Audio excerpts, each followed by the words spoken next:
Izraz imati putra na glavi potječe iz davnih vremena i ima veze s a. ulaskom u štalu tijekom noći, b.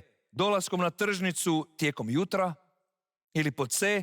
mužnjom krave u podne.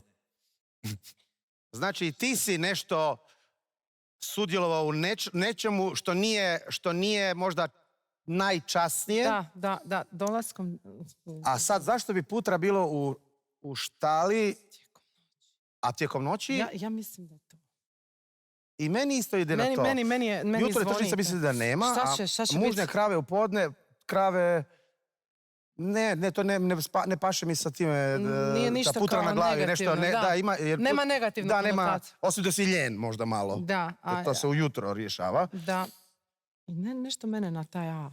Ulaskom u štalu. Idemo na A. Noći. Idemo na A. Misliš? Ne.